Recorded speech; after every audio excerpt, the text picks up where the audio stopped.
হ্যাঁ আমরা তো মাছে ভাতে বাঙালি বলি কেন? আমরা তো ভাতে ভাতে বাঙালি বলা উচিত না? হ্যাঁ হ্যাঁ ইউসুফ তুমি কি দেখতেছো? হ্যাঁ, এই দেখেন সব ধানগুলো কিন্তু সবুজ রঙের, হলুদ রঙের, কিন্তু এইগুলো কিন্তু একটু কালো কালো। ঘটনাটা কি ভাই? এই কেবলই এখন পাকার মুহূর্ত চলে আসছে, তো হয়তো আর 2-1 সপ্তাহের মধ্যে পেকে কমপ্লিট হয়ে যাবে। ভাই এই ধানের সাইজ কিন্তু অনেক উঁচু, দেখেন অন্য জায়গায় কোথাও এরকম বড় বড় সাইজের ধান নেই। এইগুলো হচ্ছে তোমার হাইব্রিড ধান, ঠিক আছে, যে বাইরের দেশের। হ্যাঁ, এখন বর্তমানে আমাদের দেশে এইগুলো চাষ হচ্ছে এবং খুব ফলন। এটা কি আমার মনে হচ্ছে এটা পোলোয়ার ধান কিনা তাই বলতে পারছি কিনা, এটা শুকে দেখো তো। বলতে পারছি না, কোনো ঘ্রাণ বেরোচ্ছে না। একটা ধান ই করে তুমি গালে দিয়ে দেখো। আচ্ছা, একটা ধান দেখতেছি, এই ধানটা দেখেন, কালো ধান, ঠিক আছে, কালো না লাল রঙের? কালো। আচ্ছা, এই ধানটা ব্ল্যাক দেখেন। কালার। না, এখনো ভাই পাকি নিতে, এই দেখেন ভিতরে এখনো নরম। ও এই দেখেন এখনো নরম। সামান্য একটু দেখো ঘিরান আছে কিনাতে। না, কোনো ঘ্রাণ নেই, দেখেন কোনো ঘ্রাণ নেই, নর্মাল। নর্মাল ধান, মনে হয় চিকুন ধান হতে পারে।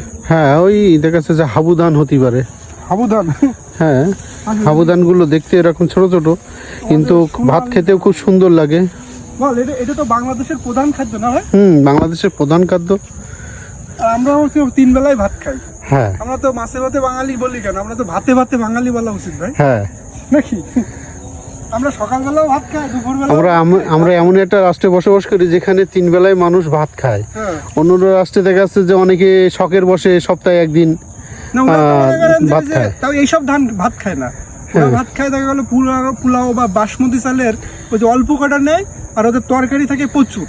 আর আমরা হচ্ছে মনে করেন 3 বেলায় ভাত খাবো, আমাদের ভাত থাকবে প্রচুর, তরকারি থাকবে কম, যার কারণে আমাদের পেট কিন্তু সব বড় বড় উঁচু উঁচু হয়ে যাচ্ছে, নাকি? হ্যাঁ। আচ্ছা, না ঠিক আছে ভাই, তাহলে এই লোকের মনে হচ্ছে বাম্পার ফলন হয়েছে, কারণ প্রচুর ধান হয়েছে। হ্যাঁ মাশাআল্লাহ, আল্লাহ কি রহমত সে বহুত সুন্দর हुआ। আসলে ভাই ধান কাটার সময় কিন্তু হয়ে গেছে, এই লোকটা ধান কেটে নেবে কদিন পরে। ভাই এই ধান খেতে এখন মাছ হওয়ার কথা ছিল, কিন্তু পানি নেই তো ভাই। মাছগুলো সব গর্তের মধ্যে চলে গেছে, ঠিক আছে। যখন বৃষ্টি পানি হবে তখন কি বেরোবে? যখন বৃষ্টির পানি হবে তখন আল্লাহর রহমতে আবার এই মাছগুলো বেড়ে আসবে, বেড়ে এসে আবার বংশ বৃদ্ধি করবে, ঠিক আছে। অনেকে বলে, কিন্তু আমি সত্যি বিশ্বাস করি না। মানে অনেকে বলে কি যে মাটির তলে চলে যায়, এটা কি সত্যি? হ্যাঁ, এটাই হচ্ছে সত্য। তার মানে আপনি যেটা বলতেছেন এটা বাস্তব সত্য? হ্যাঁ, এটা বাস্তব সত্য। তার মানে এখন মাছ বা ডিম্বাণু রয়েছে, যখন বৃষ্টির পানি হবে ওই মাছগুলো বেরোবে? হ্যাঁ, ওই মাছগুলো আবার বেড়ে আসবে। মাই গড, আল্লাহর কি রহমত। এত শুকনো জায়গায় তুমি কিভাবে মাছ পাও? আমি সেটাই কথাই বলি তো। শুকনো খড়খড়ে রয়েছে, যাই আল্লাহর বৃষ্টি দেয় তখন থেকে অটো মাছ তৈরি হয়ে যায়। আসলে একদম ভাই, আসে কোথার থেকে? গুরুত্বপূর্ণ কথা বলে। তার মানে এই যে আমরা কই মাছ, পুঁটি মাছ, খলসে মাছ, চ্যাং মাছ, বাইন মাছ, মাগুর মাছ, চ্যাং মাছ আছে, আর একটা শৈল মাছও আছে, তা এইগুলো কি সব এই মাটির তলে থাকে? মাটির তলে থাকে, গর্ত করে, বড় বড় কাঁকড়ায় গর্ত করে, সেই গর্তের মধ্যে ওরা থাকে। ও মাই হ্যাঁ, গড, অনেক মাছ আছে নিজেরাই মুখ দিয়ে গর্ত খুঁজে ফেলে।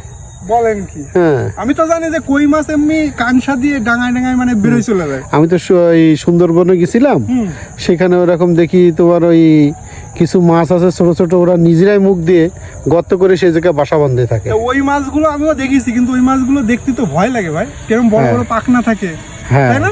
তো ওইগুলো তো খাওয়াও যায় না মনে হচ্ছে। না, ও মাছগুলো খাওয়া যায়, হ্যাঁ খাওয়া যায়। আরে বাবা, বলেন কি?